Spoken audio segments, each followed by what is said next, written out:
Hello, guys. Welcome back again to another episode of the Today's Diary podcast. It's your guy, Brandon, in the studio with Zina. Zizu.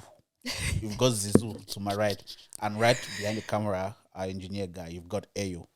And he's the one making Proud sure that... Tico Pikin. Yep, number one. He's the one making sure that we look as good as we do. You know, if you watch our videos, you see all the developments. He's the one making sure that you guys are getting everything hot. Please, when you're watching our videos, please make sure to just drop by at End to End Nation. Yes. That's Ayo's channel where you get all the latest music videos and audios, anything music and musicable. Yeah. You can get it from End to End Nation on YouTube. Please check him out. Certified soldier. Boko gang. Number one. So, we're just hyping our guy. So it's very important, you know. Without much ado, let's go to Did You Know? Okay, I'll make a start. Okay. Let me not let you. Are you looking me from waist up to my head? At me. It's okay. Don't accuse me, please. I saw your eyes. Anyways, did you know that you only remember your dreams if you sleep badly? You only remember your dreams if you sleep badly. So if you have a sound sleep, chances are you will not remember your dreams. So each time you remember your dream, it's either you've had a bad night, so you've not rested well, you probably went to bed really late, you're tired, or you wake up quite a few times like your sleep was interrupted, not only by your dreams, or maybe you keep waking up. That's all. Probably you wake up from your sleep because of a dream. Then you tend to remember the dreams. What if I dreamed that I was knacking? And I remember my knacking. Is that a bad dream? No, it's not a bad dream. I'm just saying the only reason why you remember your dream is if you did not have a good night's sleep. Then that night was good, though. You don't know I was knacking. So you enjoyed your dream. You like your dream, or you love your dream. Not that it has nothing to do with the fact that you did not sleep well.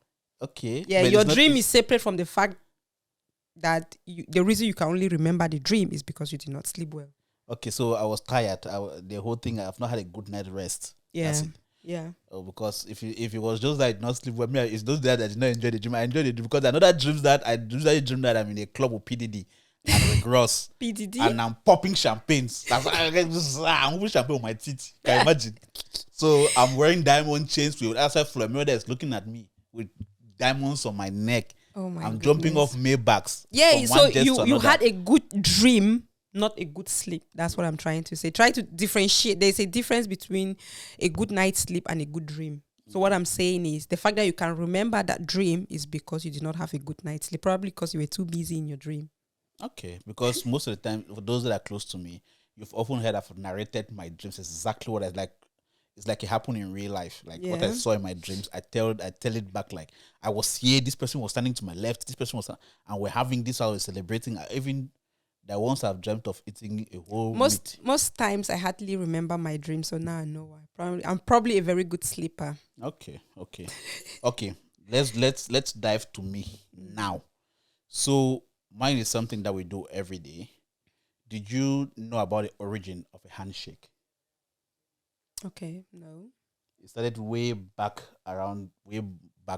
past the 17th You always century. bring things from the 14th century. Yeah. Okay. Early medieval times. But that came because the people were trying to check to make sure that you do not have weapons. So they will hold the Greek people. It actually started somewhere in Greece. Mm-hmm. They would hold your hand to make sure that they're checking for weapons. So then when the Romans came, the Romans took it. Then they will embrace you on both hands. So they can instead of giving you a hug, they will give you a hug, then hold your both hands to make sure that you're not hiding weapons inside your sleeves. Interesting. So later on, it then went to the knights. Then took it. The knights that's like in Europe. Mm-hmm. Then took it now to make sure that you're not having. Though you put your spear and your sword somewhere, you will not have a small knife hidden anywhere inside your clothes. They would then give you not just a handshake. They will shake your clothes. They will hold your hands like this now, grip you, and then shake it to make sure that anything you're hiding falls down. That's interesting. And these days, handshake is just by the 18th century, it started turning to etiquette. Yeah.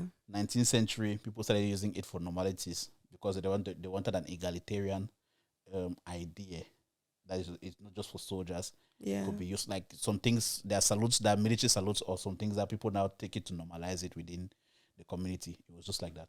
Okay. That's how handshake came about. That's to good check to know. to check for weapons. Thanks, Brandon. Yep.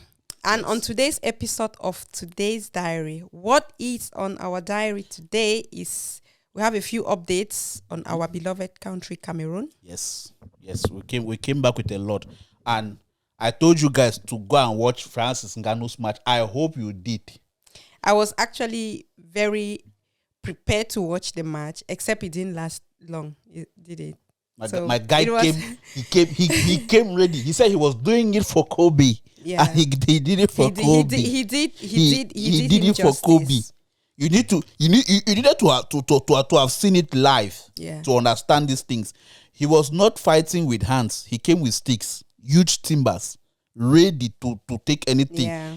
The way, in short, Francis. Let me just tell you guys up front now. Francis defeated Renan Ferreira to become the heavyweight in PFL. So he's the number 1 now on PFL and the number 2 on MMA globally. Yeah. Wow. So that guy is breaking records everywhere. And just before you go into any details of that match, right, there is one thing I learned from that day, which I think is very, very important. Francis is strong. Francis Ngannou, he is very strong. He's one of the strongest men I know, right? And to see him being very vulnerable and emotional that day, crying even, like, just meant to say no one is stronger than emotions. If you need to let it out, let it out. If you need to speak out, speak out. Because these days, men are keeping so much inside in the name of, I don't want to be vulnerable, I'm being a man, this will mean I'm weak. You're not stronger than Francis. And for him to be vulnerable like that just goes a long way. I'm sure people watched it and they have different reactions to it. They have different things that they have learned. This is what I've learned. If you did not notice that, or if you learned something other than this, then maybe you can also learn what I learned. It's okay to be vulnerable and it's okay to cry if you need to. That is a very, very, very strong man crying for his loss. In front of the whole world. Yeah. In front of the whole world, shedding tears. That is and something. Mind you, his job is hitting people. And he's not having a good day by seeing that someone is in pains. But you have to understand that he said he was going into this fight for his son. He could not fight the tragedy that happened to his son or the bad events that happened to his son. But there's one thing for sure, that he can do this for his son. And he invited his parents, his community leaders, that's his local chief, and everyone was there to watch him. You can imagine the amount of pressure that is on him, that he must excel in this. And his friends were there, though they because of the UFC contracts and all the rest, they could not physically be on the field, but they were watching online as well. Yeah. So you have Usman and the style bender that was also there. The video of him and Cristiano Ronaldo. Cristiano Ronaldo was there with his son as well. You can imagine when his relationship with Cristiano also blossomed. So Cristiano was there to support. Mind you, he's had 2 losses so far from the boxing world, and coming from there to train back from boxing, to being trained as a boxer, back to kickboxing. You can imagine the transition in the confusion, your system, the exercise, the power. Yeah. And if you look at him physically, he's lost a lot of weight. You have to say he's lost a lot of weight. And even during the preparation of building up to the match, one of the people doing the videography told him, one of the ladies that told him that, oh, you look much better now. He was like, oh, what do you mean? But the lady just meant like, in my own understanding, like he's lost a lot of weight as a fighter. And if you look at the both of them in the ring, you will see that Francis was very smaller, flexible. And he came in there with so much disadvantage because first, the arm length, the guy's arm length was longer than his. The guy is taller than him, physically bigger than him. So you can imagine all that was a lot for him. But he beat all that and did all that in the first round. And 3 you can imagine, he lifted that guy up. I've forgotten how many seconds, yeah. He lifted the guy like it was paper. He did absolutely amazing in that match. So I don't like boxing just because of the punching and everything, but I was just so happy to see him transferring or converting all his pain and loss and everything and just putting it in that fight. And I'm glad he came out victorious. I'm glad he can finally put that to rest, and then he can be himself. It's not like everything is going to disappear, but for him to be able to transition into a different space mentally, and then be able to move forward with his own life. And I pray God bless him with another son that may not replace the one he's lost, but will act as a beacon of hope for his future, for him to understand that life moves on as well. So we're praying for more success for Francis, because he's put the nation out there. He's giving a lot of us hope as Cameroonians that we can fight and become what we want. He's lived his dream as a boxer and as an MMA fighter. And while he's doing that, his former boss, Dana White, had the audacity to come and say that he was supposed to cut Francis off after his last 2 losses when he was fighting for the UFC. But someone told him to just keep him on. What did you make of Francis's performance, given everything that's happened to him in his career, the 2 losses in boxing, the loss of his son? It was better than Don Davis's. Way better. Listen, man, I think that I'm going to tell you what I think about what Francis is all about the money. Francis left because he knew that if he fought John Jones and didn't win, it would hurt his chances of making the money that he wanted to make. But realistically, his deal was bigger here. His deal was bigger here if he stayed in the UFC. I think I've told this story a million times. They can deny it all they want. Why the fuck would I lie? What do I care? It doesn't matter to me one way or the other. I was going to cut Francis when he lost 2 in a row. I was going to cut him. That was after the Derek Lewis fight? Somebody around here begged me not to do it.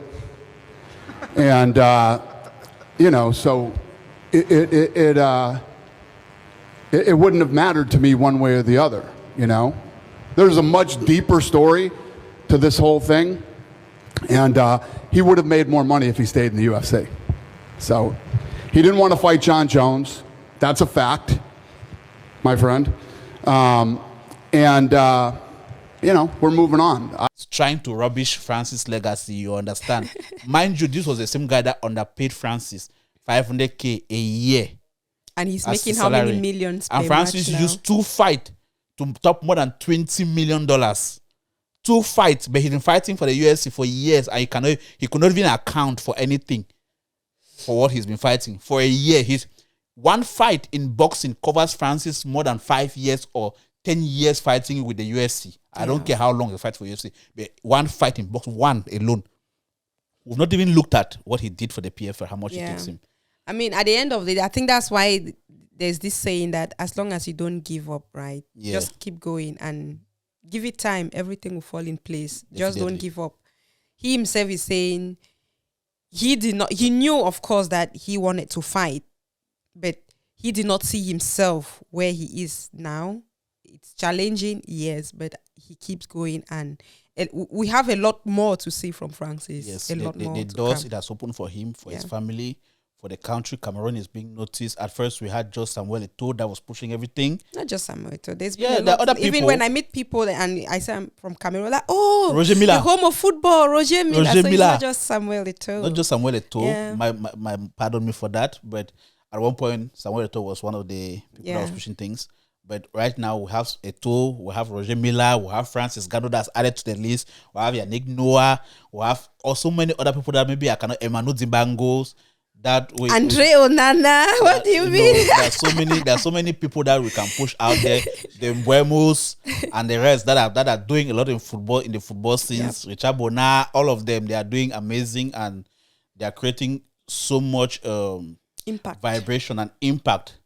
Well, I think there's a guy I wanted to mention in the tech world as well that had a conversation with Macron and was demonstrating the text he's developed. But pardon me, it's just skipped my mind. His name has skipped my mind. Okay. So, but those are individuals that are doing great, and there are other people who are going to shout out as well. But without keeping this too long and going on and on, I can talk on Francis for ages. let's just dive into the next juice that we have for Cameroon. Yes. So, let me do that. One of our episodes ago, maybe last week or so, we did mention the rumors that Paul Biya, the president of Cameroon, had died. And we said a lot of people came up and said, no, he's alive. He's receiving treatment in Switzerland. Receiving treatment or not, but he was alive.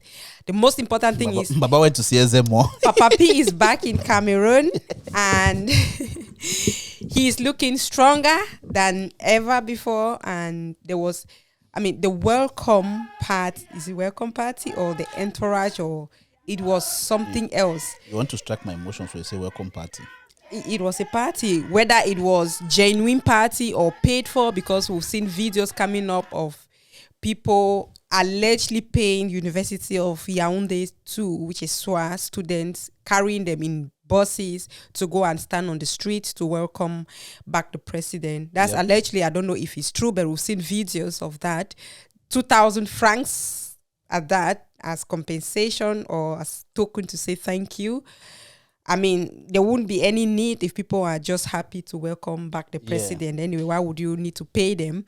But the welcome was something else. And the news, which we'll play on screen, even came back with people even broadcasting that the welcome that Paul Biya received coming back was more than what he got in 1982 when he took over power. As a matter of fact, I will not even say compared it to the triumphant entry of Jesus into Jerusalem. It was more than, that's overrated. Let me just say something. The guy that said that, are you aware you might be heading towards blasphemy? I know.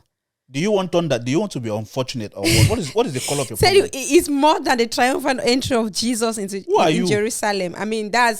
That's gross exaggeration. The thing is that people don't do this with the Muslim religion. You go to disrespect Christian religion anyhow. Stop it. No, where you want to talk, have your lane. Yeah. Leave Christianity alone.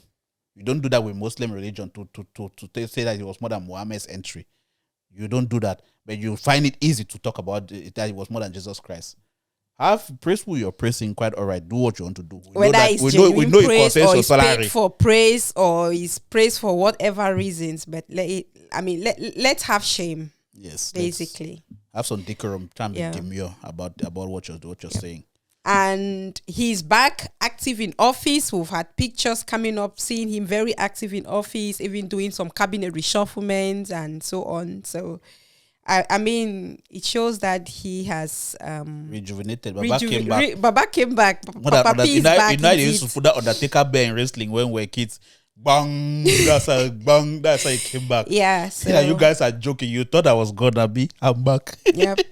So all the rumors have been put to rest. Yes. And Cameroon is again quiet, settled. Yes. I saw videos of women singing. That's what we call enchanting. Welcoming our dear president. The thing is that it's the CPDM supporters that were there singing and they were chanting based on the alleged fact that they said they are giving people bags of rice and are allegedly giving people 2K students in universities from SOA to Ngwaikele. Mm-hmm. They were giving them allegedly 2Ks to get into vans. Those ones, if that's what happened, they should understand that they've sold their destiny, they've sold their life for 2K. Know that and no future peace. For 2K. So when you see that you don't have a job, remember that 2K that you collected. That's the price of what you sold your future to for. So there is no need to be going behind the corridor to talk about anything like we are the ones. Paul Biya is not a bad person. It is the Cameroonians that are being bad. If you get up every day to go and do something and then you come and blame the other person for doing it. No, it is you. You are the one. Your father at home that decides to wear CPDM uniform every day to go and do something. It is your father. It is your brother. It is your sister. You that you're sitting there and permitting all those things. It is you. I'm not looking at that. We have a bad president. We have this. No, we have a president.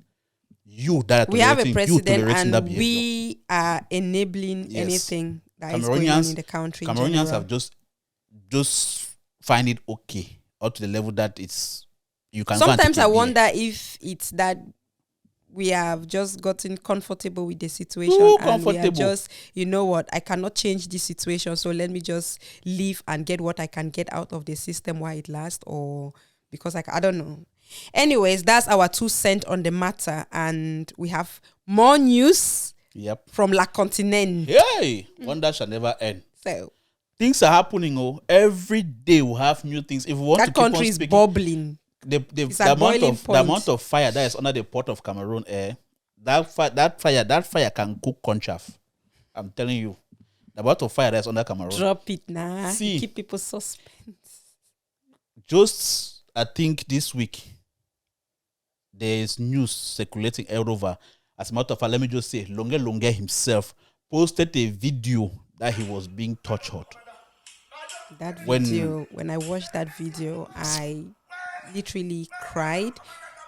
I don't understand French for start. So I was just watching what was happening. The way they tortured him. He's not young. I'm looking at that someone's husband. He's married, Someone's right? father. Someone's father. The way they were torturing him, he was naked, like just with his pants. The things they asked him to do. See, there are things people do, right? And then there are things people do. You watch and you're like, this cannot be normal. Like, you cannot be in your right senses, your right frame of mind, and you're doing that to your fellow human. Yes. Aside all the differences, just for the fact that this is a human being. The thing is that some people take the law into their hands and do things. If he's done something wrong that you think as a man of law is wrong, take him to court. Let the law deal with him and follow the right measures. It is not your place to hold someone and flog. If it's the same way, flogging is an understatement. Torture, like that degree of torture. Mind you, how are we even better from animals? Those days of slavery. So that's what you're taking us to. Mind you, this happened in 2019, and he told people about it, but no one actually understood the extent to which that was done to him. And you can imagine the mental torture and turmoil that he must have carried on over the years. His dignity is stripped away from him, mental health affected, pride is gone, everything is finished. And most of those people were very young men. Yes. Very that young. Saw him. Doing that to someone who is older, to be your uncle, older brother, father. Imagine that he was already around his late 40s when that happened, because this was 2019. He's about 51 years old now. So whipping him and telling him to jump, telling him to trap his legs, just watch the video that we put up. There was a time they even you see tying his legs with cuffs in his hand. He's naked with his underwear and doing that. If it's your father at home, crying, if it's your elder brother at home, crying and begging, calling Mama Shanta Biya, Mama Shanta, Mama Shanta. He's thrown praises to her. He's called her this. He's called that. He sang videos and he's done this. What is the level? Who has the right to see someone's to take away someone's passport in Cameroon? Who has the legal right? What even gives someone who has the legal right? The right? What even makes you think you have the powers to torture someone like that? Cameroon, first of all, is a member of the UNCHR, which is the Human Rights Commission that goes against all this torture and everything. That's why they do it behind closed doors now, hoping that it will never come out. And the thing is, they are the ones who do this recording. I don't know if the plan is to use it to blackmail you or to use it just to, because I mean, it was very brave for Longue Longue to post a video like that. Most people will even, I would say they will pay for that not to even go out. It's very shameful. Imagine your children watching you being humiliated like that. Yeah. Now you have the this thing. The Minister of Justice, Laurent Esso, that is claiming that he has cautioned state prosecutors and counsel and justice to desist from unnecessarily detaining suspects and beating people, while you have others saying that the Ministry of Defense say they want to launch an investigation. And we'll never hear the end of that investigation. We'll never hear the findings. We'll never hear anything. That's it. He said it and that's it. Yeah, and I want to thank Mimi for her effort, her activities, her doings in making sure that she publicized the individuals involved in control of that department where he was being beaten. Yeah. All the people involved that are put in, I've seen on her site, she's put up their pictures. All the commandant. Let me read what she wrote on her site. That the Ministry of Defense said they wanted to investigate the torture of Longue Longue. We have made it easy for them by putting together the names and faces of those involved. The lead torturer is Lieutenant Colonel Bernard Mbo Tabala. under the command of Colonel Emile Joel Bamkui Mbu Tabala in white is the one who oversaw the torture. He has seen me rewarded with a transfer to Kribi. So after he did that, he was then promoted to Kribi region with another rank. So the military did not see that he did that before, but they rewarded him. So now that we've made them know what he's done so far, I'm sure they should be able to have the power also to take away the stripes and everything and dismiss him from the military. They should not go and point fingers at other subordinates and blame other people because his face did not show in the camera. It was under his watch, under the watch of the two or the individuals that were mentioned on that place. All of them should be that they are not in the capacity to belong in the military. Those are not the people that should be holding the safety of the country. If they're the ones in charge and their jurisdiction is handling the citizens of the country that they are responsible for, we pay their salary. The citizens of the country pay their salary. And if they cannot perform their duties effectively, they should be taken off the force entirely. Yeah. There is no compromise for it. If the country is supposed to be handled correctly, start with the military behaving properly. The first thing they teach in the military is about respecting people, respecting your elders. And they failed in that department by respecting the same citizens that they were put in place to protect. So there is no need to be in the military anymore, demote them, push them to another office. No, take them off quietly. That's the appropriate sanction and possible prison sentence for them as well, because that is against the law. They had no right to do that, to take the law into their own hands. If they had something against him, they should have sued him in court. Let him go and face and I believe the only reason they are doing it behind closed door is because there's really nothing they can hold him against legally. Legally, there's nothing you can hold him against. It's freedom of speech in Cameroon. Things like this really breaks my heart because we are here in the diaspora fighting for our rights as black people, as immigrants, and so on and so forth. So to watch people in your home country being treated like that is like, who is even worse? Who is worse? You go outside and fight. And that's not the only individual. You have, maybe I put again another person that has said that Dr. Fridolin Nke said that this is not the only isolated case. So that same office, when the person saw that video of that floor, he said that same office did the same thing to him. And those are the people that are coming forward. By the time others come to say that these people are involved, so it's not an isolated habit. It's something that they dehumanize. I don't know if they do it for fun or they do it to show they are strong, they have powers. To show that they have powers in their hands. It's so it is high time. Whatever is making them do that, I don't think it's normal. That's not something you do. We call on all the artists in Cameroon to take a stand against this. Thank those who have taken a stand so far. Thank everyone that has put in the effort and taken it to their hands to also see that they fight for justice for Longue Longue and for the other people that are being put in such positions. It is time that we as the citizens take responsibilities for the actions that we are doing every day. If we always stay quiet, nothing will ever happen. Nothing will change. You're not in the place to insult, disrespect, or do wrong to anyone. But when some wrongs happen, call a wrong, and let's move forward in life. It's as simple as that. In the light of thanking people who are taking stands, we also thank you, our viewers, our audience, our Today's Diary podcast family for keep coming, keep showing up for us, keep watching, sharing. Thank you so much. Yeah, and that is it for us on the diary. Yep. Peace and love.